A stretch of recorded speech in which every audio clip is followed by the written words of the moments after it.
Selamat petang, salam sejahtera. Isu hangat petang ini, pembodek dan pengampu pun mula lari. Tanda Mahyadin tak dapat nak dipertahankan lagi.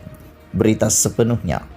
Kedudukan Mahyadin Mat Yassin sebagai Perdana Menteri nampaknya semakin sukar untuk dipertahankan lagi. Berikutan sikapnya yang hanya sekadar mengambil maklum titah yang di Pertuan Agong berkaitan keperluan Parlimen dibenarkan bersidang secepat mungkin. Beliau kini bukan saja terus ditekan oleh kian banyak pihak, malah terlihat penyokong serta pengampunya juga sudah mula mengalihkan sokongan. Kalau sebelum ini tekanan ditujukan secara langsung kepada Perdana Menteri kerana kedegilan dan keengganannya membuka Parlimen, tetapi kini perkara itu sudah bertukar dengan menjurus tentang kuasa agung yang sebenarnya ditekankan sebagai berhak menentukan tarikh sidang Parlimen untuk diadakan.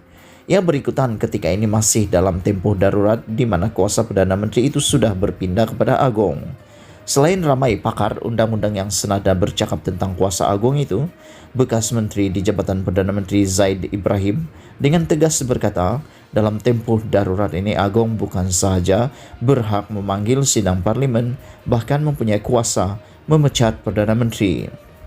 Kata beliau, prinsip raja berperlembagaan di mana Agong terikat dengan nasihat Perdana Menteri di bawah artikel 40 Perlembagaan Persekutuan sudah tidak terpakai sebaik saja darurat dikuatkuasakan.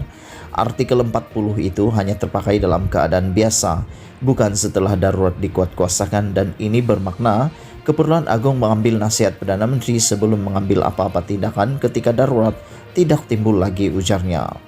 Di samping itu, tambah Zaid lagi, Agong boleh memanggil Perdana Menteri menghadap dan memberitahu beliau jawatannya sebagai Perdana Menteri akan digugur pada 1 Julai 2021.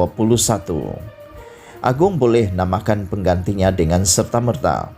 Agong juga boleh arahkan Parlimen bersidang untuk memilih Perdana Menteri baru jika itulah yang difikirkan terbaik. Notis 28 hari untuk Parlimen bersidang tidak perlu diikuti kerana kita dalam darurat dan segala keputusan Agong adalah sah semasa darurat, termasuk isu notis Parlimen bersidang, dan ianya tidak boleh dicabar, tegas Zaid dalam tulisannya di media sosial.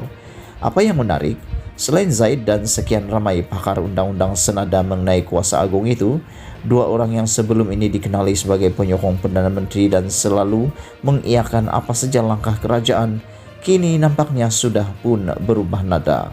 Speaker Dewan Negara Dr. Rais Yatim yang sebelum ini merupakan penyokong kuat Najib Razak ketika dalam UMNO kemudian beralih menyokong Tun Mahathir Mohamad apabila Najib hampir lemas, seterusnya menyokong pula Mahyadin setelah Tun Mahathir hilang kuasa, tanpa berselindung menegaskan bahawa Ordinan Darurat 2021 memberi Agong kuasa untuk memanggil Parlimen bersidang.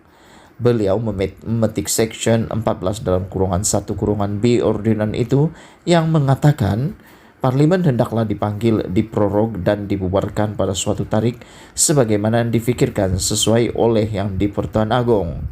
Kuasa ini diturunkan terus kepada Baginda. Penurunan kuasa selesai, katanya.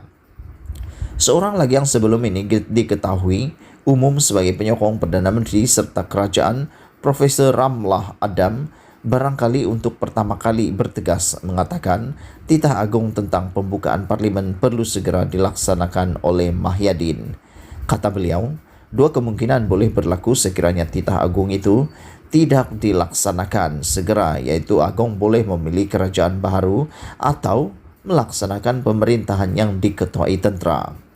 Jika titah tidak diikuti, selain kerajaan sekarang boleh dibubarkan, Agong juga boleh adakan pemerintahan tentera kerana Baginda adalah ketua turus tentera negara, katanya.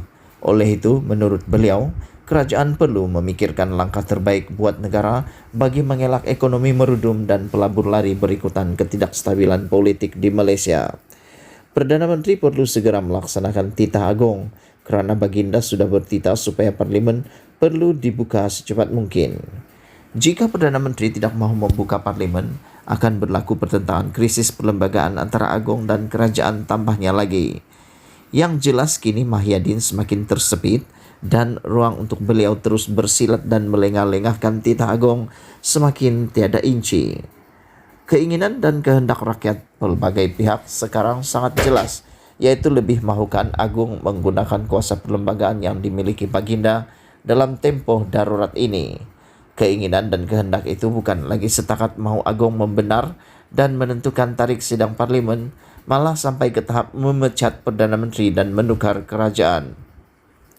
Dalam waktu yang sama, semua ini bermakna rakyat tidak lagi berada di belakang Mahyadin.